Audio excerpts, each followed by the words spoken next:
Here are some of the most chilling courtroom moments of the evil killers who showed no mercy to their victims or remorse for their crimes. You won't believe what these killers said and did in front of the judge, the jury, and the cameras. Scott Nelson. You committed the worst possible crime. First up, we have Scott Nelson, who kidnapped and murdered Jennifer Fulford, a nanny and mother of two, in 2017. Scott was a career criminal who had been in and out of prison for most of his life. Who killed Jennifer Fulford? I did. He blamed his parole officer for making him homeless and decided to take revenge by killing an innocent woman. He abducted Fulford from her employer's home, bound her with zip ties, stabbed her in the chest, and dumped her body in a wooded area. He then used her credit cards to buy food and clothes. Scott showed no remorse during his trial and even confessed to the murder on the stand. He said that he wanted to make Fulford suffer as much as possible and he felt nothing when he killed her. He also said he had no regret and that he would do it again if he had the chance. He taunted the victim's family and the prosecutors, saying they were wasting their time trying to get justice for a dead woman.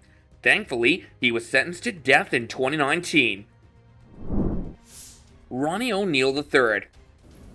And I am not sorry for the things I did do.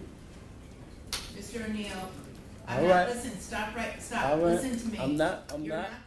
Next, we have Ronnie O'Neill III, who killed his girlfriend Kenyatta Barron and their 9-year-old daughter Ronna Villa in 2018.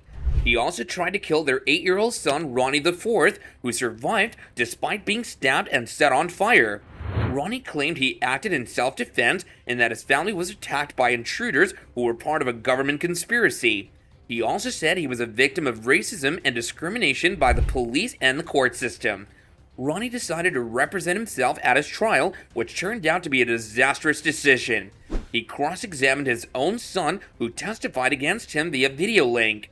He asked him questions like, "Did I hurt you?" and "Did I do something bad?"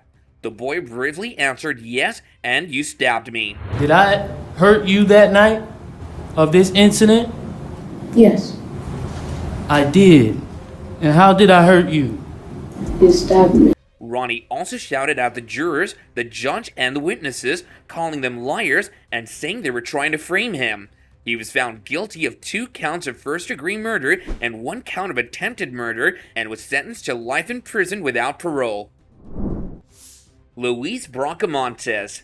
Then, we have Luis Bracamontes, who killed 2 sheriff's deputies, Danny Oliver and Michael Davis Jr. in 2014. Luis was an illegal immigrant from Mexico who had been deported twice before. He went on a shooting spree with his wife, Janelle Monroy, who drove him around as he fired at random people and police officers. He also carjacked several vehicles and wounded 2 other people. Luis admitted to killing the deputies during his trial and said he wished he killed more. Ladies and gentlemen, please step out into the hallway. Dead. I will break out soon, and I will kill more.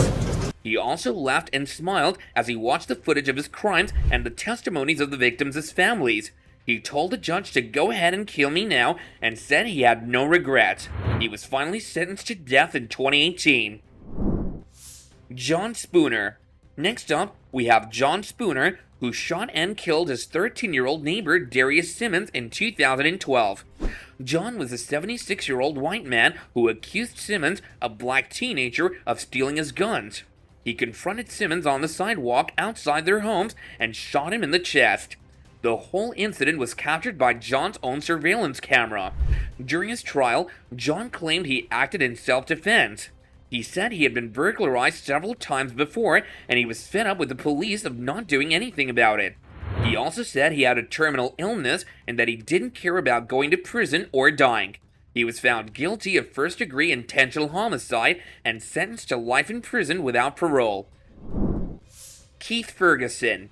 And finally, we have Keith Ferguson, who killed his girlfriend Jessica Goebel in 2015. Keith was a drug addict who had a history of domestic violence. He stabbed Goebel multiple times in their apartment after an argument over money. He then left her bleeding on the floor and went to buy more drugs. He returned hours later and called 911, but it was too late. During his trial, Keith blamed Goebel for provoking him. He said he loved her, but she pushed him over the edge with her nagging and cheating. He also said he was high on methamphetamine at the time and didn't remember what he did. Despite this, he was found guilty of second-degree murder and sentenced to 40 years in prison. These stories are examples of the worst of humanity and the most heinous of crimes.